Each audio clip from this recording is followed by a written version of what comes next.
Pix, pagamento por WhatsApp, super apps, balcão de recebíveis, Open Bank, plataformas inteligentes. É tanta novidade que surgiu, vem surgindo ou ganhou força nos últimos anos, não é mesmo? Mas e você aí? Tá sabendo usar e tirar o melhor de tudo isso? A maior parte das inovações financeiras tem como pano de fundo o empoderamento dos consumidores. A gente já conversou aqui com reguladores e especialistas sobre esse tema. O sistema financeiro brasileiro é um dos mais modernos do mundo. Mas e nós, clientes desse sistema? Estamos preparados, temos maturidade financeira para lidar com tudo isso a nosso favor? Olá, eu sou Sheila Damorim e esta é a nova edição do X na Questão, uma produção da SHIS Comunicação sobre assuntos que mexem com a sua vida todos os dias. E nada chama tanta atenção quanto assuntos que mexem no nosso bolso, não é mesmo? Ninguém melhor para tratar desse tema do que quem vive o dia a dia do consumo em diferentes áreas. Para conversar com a gente sobre as mudanças que a tecnologia provoca no comportamento do cliente e na gestão das empresas, convidamos Renato Meirelles, fundador e presidente do Instituto Locomotiva. Renato é especializado em pesquisas de mercado e comportamento das classes C, D e E em especial. Renato, obrigada por dedicar o seu tempo aqui hoje com a gente no X na Questão. Também estão com a gente duas representantes de setores chaves para a economia e que vivem uma verdadeira revolução nessa pandemia: alimentação e vestuário. São elas as empresárias Renata Laporta, fundadora do buffet, que leva o nome dela, e é também da Renata Laporta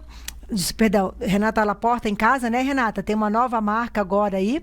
Ela é aqui de Brasília. E tem a Ciomara Leite, criadora do brechó Agora é Meu, em São Paulo. Pequenos empresários, microempresários, empreendedores individuais que, segundo o Ministério da Economia, são responsáveis por 30% do PIB e mais da metade dos empregos formais, estão aproveitando todas as ferramentas que a tecnologia oferece para a gestão de seus negócios. Será que elas estão sabendo usar bem e vendo de fato o valor nisso? Eu vou começar então com os nossos convidados aqui. Eu vou começar com o Renato Meirelles. O que você acha, Renato? Os empresários de fato estão conseguindo extrair o melhor valor dessas tecnologias? Olá, Sheila, olá todo mundo, é um prazer enorme estar aqui com vocês e falar sobre a velocidade das mudanças que estão acontecendo no Brasil. O que a gente viu é que esse ano de pandemia muitas vezes equivale a uma década na velocidade do crescimento da utilização de meios digitais. Eu queria dizer que tem muito ainda para ser percorrido, né? Imagina que o dinheiro vivo ainda oferece uma série de condições que os meios digitais não conseguem. Por outro lado, se o Brasil efetivamente não quebrou durante a pandemia, está diretamente vinculado ao processo de digitalização. Há empresários que passaram a usar os meios virtuais não só para receber, mas também como vender, né? Há um processo de ingresso das novas tecnologias no dia a dia dos brasileiros. Imagine que 11 milhões de brasileiros passaram a ganhar dinheiro com a internet apenas no último ano. E, sem dúvida nenhuma, esse é um movimento que veio para ficar. Deixa eu pegar esse gancho aí, então, desse ingresso, dessa quantidade enorme de pessoas nesse mercado de consumo e falar, hoje a gente tem uma dupla aqui, gente, Renato e Renata, e falar com a Renata e a Ciomara agora. Renata, vocês, de fato, nesse processo da pandemia, vocês conseguiram ver valor na tecnologia ou vocês passaram a utilizá-la por força da circunstância para conseguir gerenciar o negócio? Vou começar com a Renata e depois eu passo para a Ciomara. Sheila, a gente já usava a tecnologia e já usava os meios online para fazer as nossas vendas de alimentos, né, do Laporta em Casa. Mas, de fato, a gente não estava preparado para a intensidade, né, a intensificação. A gente teve um aumento de mais de 500% nas vendas online. Então, realmente, a gente começou a ter que lidar com uma série de questões em relação também à segurança, né, do nosso trabalho online, do nosso trabalho digital, mas as ferramentas têm nos ajudado muito. Aí a gente começou a ter conexão com outras ferramentas de CRM, de controle de WhatsApp, para conseguir gerenciar esse aumento incrível, né, que a gente teve nas vendas por meios digitais.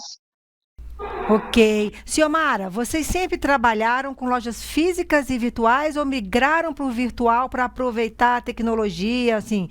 Que influência essas restrições aí criadas pela pandemia tiveram para vocês no uso da tecnologia como ferramentas de gerenciamento e para atender melhor o consumidor? Olha, gente, brasileiro, bom dia antes de qualquer coisa. Bom dia, Brasileiro Ciomara. é criativo, assim, a gente já nasce com essa criatividade, a gente já nasce nos virando nos 30. Nós já tínhamos a nossa plataforma online desde 2018, porque o crescimento também do mercado que eu tô é um crescimento muito novo e eu sempre disse que é um caminho sem volta. Do mesmo jeito que a tecnologia é um caminho sem volta. Nesse último ano, foi o que o Renato falou, foi assim, um crescimento, gente, exponencial. Foi uma coisa absurda que a gente teve que crescer, a gente teve que aprender a ser mais rápido. É muito ágil hoje em dia, o comércio está muito rápido e a desinformação também. Eu lido com uma classe, o brechó abrange muito da classe D a A. Mas tem gente muito simples que não sabe lidar com a tecnologia e hoje uma coisa que eu falo, as pessoas não compram mais de marcas, compram de pessoas. Então essa facilidade da tecnologia de eu estar aqui diante das câmeras, explicando, tendo a paciência, encantando o cliente, isso daí é impagável, é inenarrável, essa possibilidade, isso daqui trouxe muito ganho pra gente. Opa, deixa eu pegar esse gancho aí de as pessoas compram de pessoas agora e voltar rapidinho na Renata. Renata, você vivia muito bem no mundo físico, né, antes. Me parece que você estava assim, seu negócio estava indo super bem, sempre foi, você é uma empresária de sucesso aqui na cidade. Agora, mais de um ano depois de explorar mais intensamente esse mundo virtual, você acha que os seus consumidores, eles voltariam àquela vida de antes ou eles também, assim, se acostumaram e aí passaram mais, assim, a ser atendidos e da forma como quer, dentro de casa, em função da pandemia, e agora, com isso, vocês acham que eles vão manter esse ritmo ou esse comportamento ou não? Eu vejo as fases que o meu consumidor tem passado e a gente tem se adaptado de acordo com as necessidades. No início, foi aquele susto, né? As pessoas ficaram sem nenhum tipo de ajuda doméstica e aí começaram a procurar as soluções de alimentação que a gente tinha. Depois, elas entraram numa vibe de então eu quero cozinhar em casa, já que eu estou muito em casa e tal, começaram a aprender e tudo mais, e a gente começou a montar kits que já iam pré-prontos para a pessoa finalizar em casa. Esse momento foi muito gostoso. Depois as pessoas começaram a se cansar de estar tão em casa e comendo em casa direto, aquela coisa muito fechada, né? A gente inova muito nos hábitos e caixas temáticas e datas temáticas e tudo mais, mas as pessoas começaram a se cansar um pouco. Aí depois veio a fase do não quero nem esquentar a comida, me manda esse negócio pronto, quente, que eu quero já colocar na mesa, não aguento mais ficar na cozinha. Então a gente está vendo essas fases. E agora a gente realmente vê que as pessoas estão cansadas de ficar em casa, têm procurado usufruir mais de áreas abertas e restaurantes e tudo. Voltar como era antes é impossível passar por uma experiência como essa da pandemia, uma pandemia tão longa, tão sofrida, né, para tantas famílias. A Renata falando aí me descreveu, viu, Renato? Passei por todas essas fases. Não, Acho que descreveu muito do que nós vimos na pesquisa também, Sheila. Duas coisas, né? Tem o livro No Poder do Hábito, fala que você precisa de pouco mais de 20 dias para adquirir um novo hábito. Depois de quase um ano e meio de pandemia, vários novos hábitos foram feitos. E quando a gente pensa que é impossível voltar ao antigo normal, ainda bem, né? Porque o antigo normal fez a gente ter as dificuldades que tivemos para passar essa pandemia. Exatamente, é isso mesmo, Renato, você falou bem. Agora eu queria ficar com você aí, Renato, fica comigo um pouquinho, que eu queria trazer um dado, uma pesquisa, para te perguntar uma coisa. Uma pesquisa do Sebrae, em parceria com a Fundação Getúlio Vargas, informa que 70% das pequenas empresas usam as redes sociais para incrementar os seus negócios, né? As empresas estão usando essa tecnologia da forma adequada, estão usufruindo de fato tudo que ela tem de bom para ser utilizado para o momento que a gente vive, ou você acha que ainda tem um espaço muito grande para se navegar aí, para se explorar, porque esse é um mundo muito novo, sobretudo quando a gente está falando aí do pequeno e do médio. Como você vê isso? O que as suas pesquisas mostram nessa linha, Renata? É que estamos no gerúndio, na prática. Nós estamos num processo aí para que as pequenas e médias empresas consigam utilizar todas as tecnologias que estão à disposição dela para fazer o seu negócio crescer. Quando se fala que 70% hoje usa, nós estamos falando do WhatsApp à participação de um e-commerce muito sofisticado em alguma grande plataforma de marketplace. Então, é muito variado esse uso da tecnologia. O que está claro hoje é que se para a internet, o Brasil e o comércio também param. Então, isso dá uma certa dimensão da importância que hoje já tem os meios tecnológicos para as micro e pequenas empresas. Nós temos alguns desafios.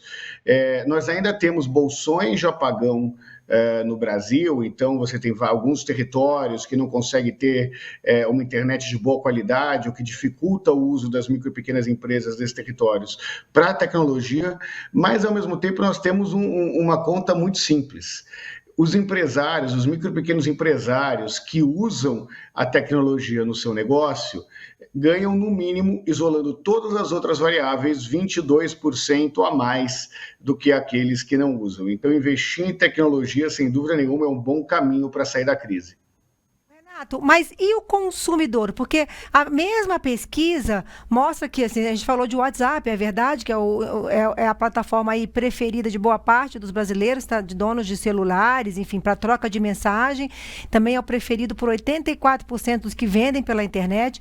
Mas aí a gente vê outras pesquisas apontando receios dos consumidores para fazerem pagamentos, né?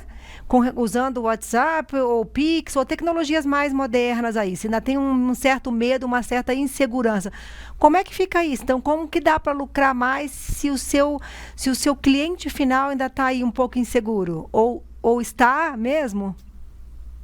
Olha, está inseguro e vai continuar estando por um tempo. Você perde essa insegurança conforme o uso da tecnologia passa a ser mais frequente.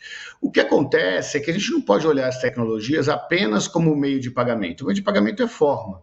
Mas imagine o seguinte, o sujeito que recebe em dinheiro vivo tende a pagar boleto com dinheiro vivo. Né? O cash-in, a entrada do dinheiro, influencia muito a saída do dinheiro. Então, é muito difícil imaginar um sujeito indo depositar um dinheiro dentro do banco. Isso é exceção. O cara vai no correspondente bancário e paga o boleto na boca do caixa, muitas vezes em dinheiro. Então, as novas tecnologias vão fazer mais parte do dia a dia dos consumidores, conforme o recebimento desse dinheiro também se der por meio digital. O Pix joga a favor disso, mesmo hoje você consegue comprar um sorvete na praia usando o Pix. Você tem a entrada de dinheiro por empreendedores que vendem no digital, e aí também se usa moeda eletrônica, se usa cartão, se usa hoje o Pix. O fato é que o pequeno empreendedor recebe isso em dinheiro, mas o que não conseguiu ser feito ainda é o sistema financeiro oferecer o mesmo tipo de desconto que o empreendedor, que o dinheiro vivo fornece, Sheila. Então, por exemplo, você tem muitos empreendedores hoje que oferecem 5%, 10% de desconto se aquele produto é pago com dinheiro vivo. Enquanto o sistema financeiro não for capaz de pensar uma aplicação financeira que renda 5% ao mês, dificilmente nós vamos avançar com todo o potencial que, sem dúvida nenhuma, as tecnologias trazem para o dia a dia do consumo. Renata e Silmara, como é que vocês vivem isso na ponta? Quer dizer, vocês estão usando a tecnologia no negócio de vocês e o consumidor, como é que vocês sentem ele para o uso dessas inovações todas que estão surgindo no sistema de pagamentos e mesmo para gerenciamento de finanças, enfim, vou começar com a Silmara. Olha, na prática, quando começou essa pandemia, essa venda remota, eu tenho essa plataforma, eu tenho meu site, se faz através do que é o convencional. Mas através das live shops, através do WhatsApp, como é que seriam feitas essas vendas? As vendas remotas eram muito difíceis por questão de segurança. Agora apareceu-se o Pix, a adaptação está sendo rápida também, e a aceitação dos clientes está sendo rápida. O que está muito acontecendo no meu mercado, principalmente, o mercado de luxo, que eu atendo de todas as classes, mas o ponto A aqui, o mercado de luxo, ele está sendo muito bombardeado com hackers. Então, aquela coisa a facilidade também ajuda a aparecer coisas que está prejudicando. Então, quando eu falei no bloco passado da pessoa estar comprando de pessoa, quando você dá sua cara à marca, quando você mostra que por trás de uma marca tem uma pessoa, a confiança e a facilidade do pagamento também ajuda muito nesse meio digital. Está sendo muito tranquilo para a gente, está tendo uma aceitação muito boa. No começo da pandemia foi muito mais difícil, hoje em dia está muito, muito fácil, está mais acessível, porque as marcas vieram atrás de nós, nos oferecendo facilidades para isso. Renata, e como é que está nesse ramo da alimentação? Como é que seus consumidores, como é que está o comportamento dos seus consumidores com relação ao uso dessas plataformas tecnológicas? Para pagamento ou mesmo para demanda?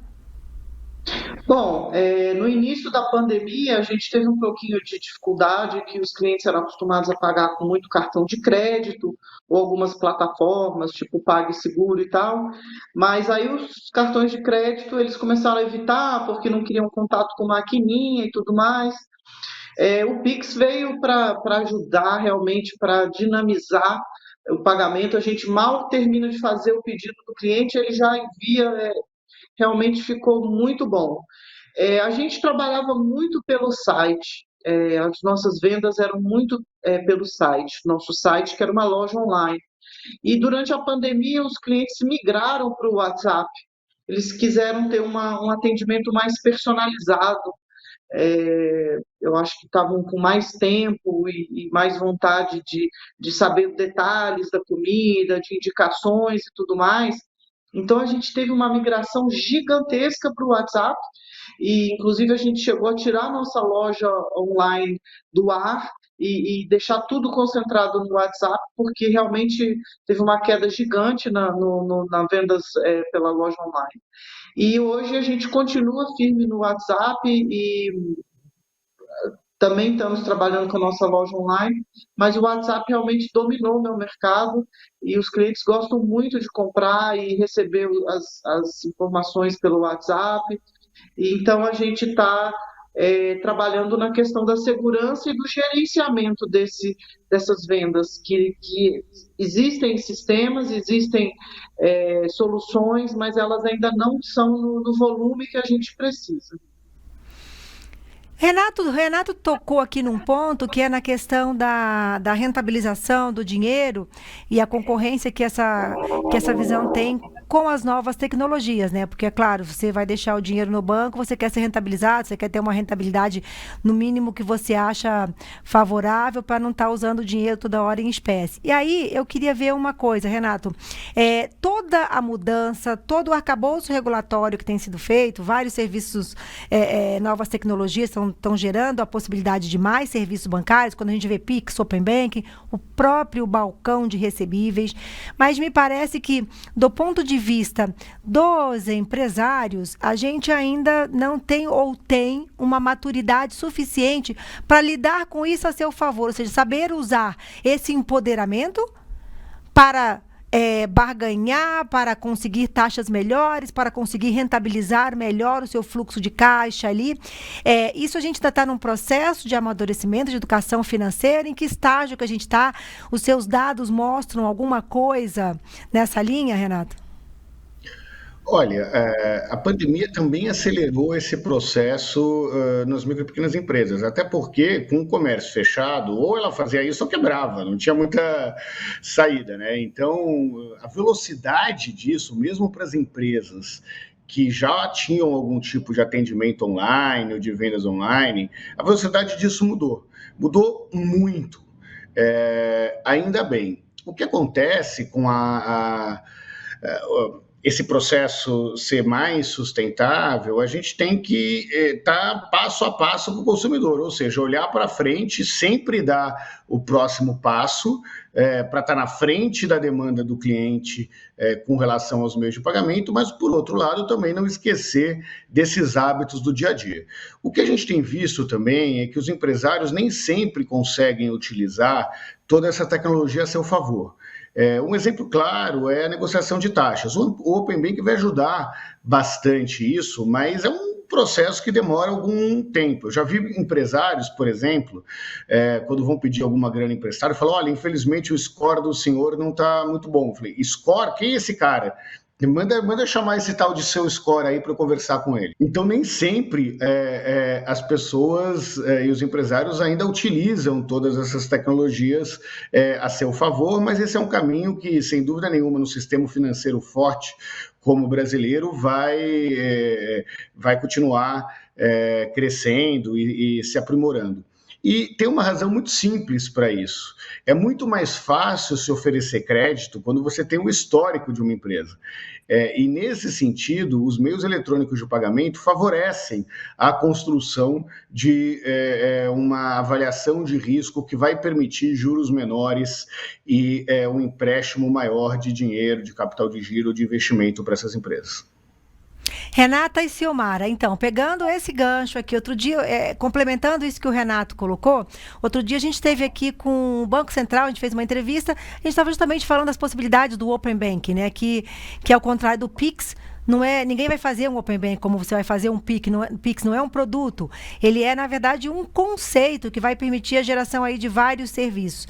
Entre eles, você ter a possibilidade, foi uma frase que ele falou aqui, de você criar o seu próprio banco, né? Assim, à medida que você não vai precisar ter mais relacionamento com vai poder pegar uma linha que mais te interessa aqui, dependendo de custo.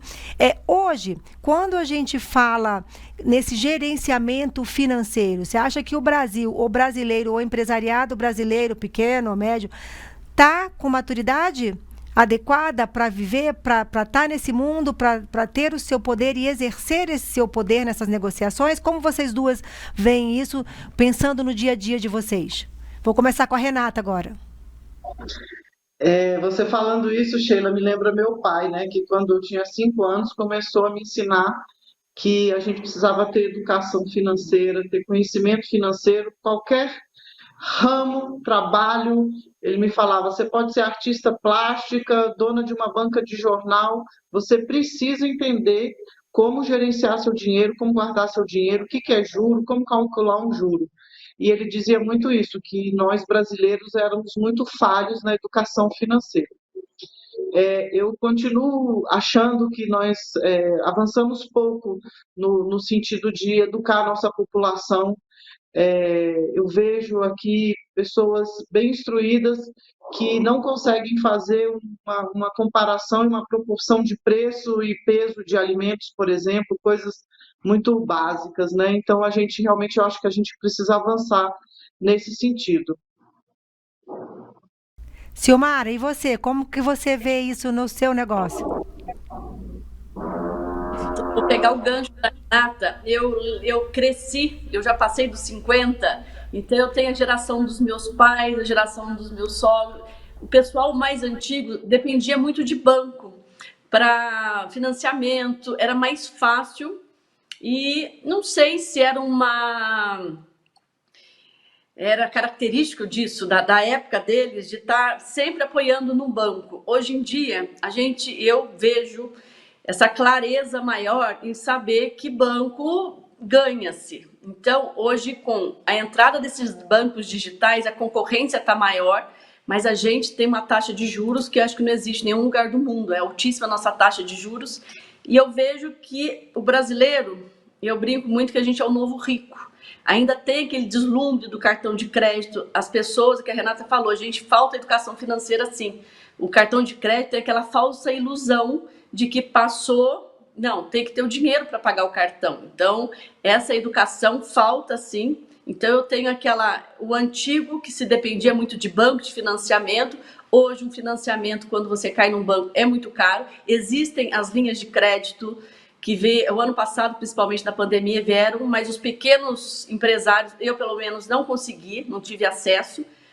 Então, tem muito que crescer ainda. E com essa entrada dos bancos digitais, eu acho que os bancos tradicionais estão correndo atrás agora de nos facilitar a vida. E aí, mantendo vocês duas aqui antes de voltar para o Renato, que tem uma questão que é importante. Como que vocês usam, ou se vocês bebem das informações, dessa infinidade de dados que o mundo virtual hoje permite para você fazer uma análise, para você poder analisar o comportamento do seu consumidor e se antecipar a tendências? Vocês usam de análise de dados no negócio de vocês? Vamos começar com a Renata? Eu esqueci de falar no bloco anterior, Sheila, a importância, né, do acesso ao crédito. Sempre foi muito importante para o empresariado, mas durante a pandemia, com o choque nos caixas da maioria das empresas, realmente esse acesso passou a ser algo vital. E, infelizmente, ainda no Brasil, o acesso às linhas de crédito, especialmente essas do governo, que tem taxas melhores, tem sido bem lento, infelizmente, o que impediu salvar muitas empresas. Bom, em relação a pensar, eu brinco que é um olho no padre e outro na missa. Eu estou sempre com um olho dentro da minha empresa e um outro olho fora. Então, eu gosto de pesquisar muito no Food World, né? Tudo da parte de eventos e de alimentos. Eu estou sempre pesquisando na internet, vendo o que está acontecendo no mundo. O próprio Laporta em Casa, que nasceu há 8 anos atrás, na época que eu lancei, as pessoas aqui ainda não entendiam muito bem aquele conceito, mas foram coisas foi uma tendência que eu entendi do mundo pesquisando, viajando. Então, graças a Deus que eu fiz o Laporta em Casa há 8 anos atrás, que quando a pandemia chegou, eu já estava pronta. Claro que, como eu falei, a gente teve um aumento de 500% nas vendas, então a gente teve uma série de desafios, né? Tanto da parte de produção, de cobrança, de gestão, mas a gente já estava pré-pronto, justamente porque eu estudo essas tendências e consegui ver que o futuro estava na venda direta do consumidor, através de plataformas e lojas com os produtores. Ciomara, e você? Você consegue aproveitar dessa infinidade de dados? Sim, eu tenho uma história meio diferente de tudo que aconteceu. Eu tinha um escritório de arquitetura e uma loja de decoração. Em 2015 também, antecedendo as tendências, eu sou do interior de Minas, eu moro em São Paulo há 30 anos, mas no interior de Minas eu nunca tinha tido acesso a grandes marcas, a coisas que hoje em dia eu sou cercada aqui em São Paulo. E eu sempre acreditei muito nessa continuidade de estar usando uma roupa e, se eu não quero mais, eu compartilhar e eu fazer essa moda circular. Então, em 2015 eu fiz um bazar de final de ano e hoje em dia é um sucesso, o brechó agora é meu. Eu até já formatei para franquia. De 2015 para cá eu fiz essa mudança. E durante a pandemia, todo mundo em casa, o que aconteceu? Eu fui chamada várias vezes para voltar para a área de arquitetura. Então eu estou levando os dois ao mesmo tempo. E o ano passado, em fevereiro, antes da pandemia, eu viajei justamente para fazer uma pesquisa de mercado sobre essa moda circular. Eu fui nos grandes mercados lá fora para ver, e daí eu falei, eu estou no caminho certo. Então, quando eu sempre estive pesquisando, isso daí era uma coisa do coração, que eu sempre gostei, é fazer essa ponte, quem não quer, quem quer. Eu fico muito feliz, eu gosto muito de gente, eu gosto muito de realizar sonhos, então eu fico grata com isso. Mas o que a Renata está falando, essa pesquisa, esse olho no padre, outro olho na missa, é sempre, gente, é sempre. O aprendizado, eu falo para meus filhos, a gente tem que morrer aprendendo, até o último dia da vida tem que aprender alguma coisa. E a gente não pode estar desligado disso, não. Então, sempre tive ligado, agora essa história da tecnologia, da ajuda nas vendas, Agora vou lançar um app justamente para facilitar. A gente sempre tem que estar aqui conectado, sim. Informação nunca é demais.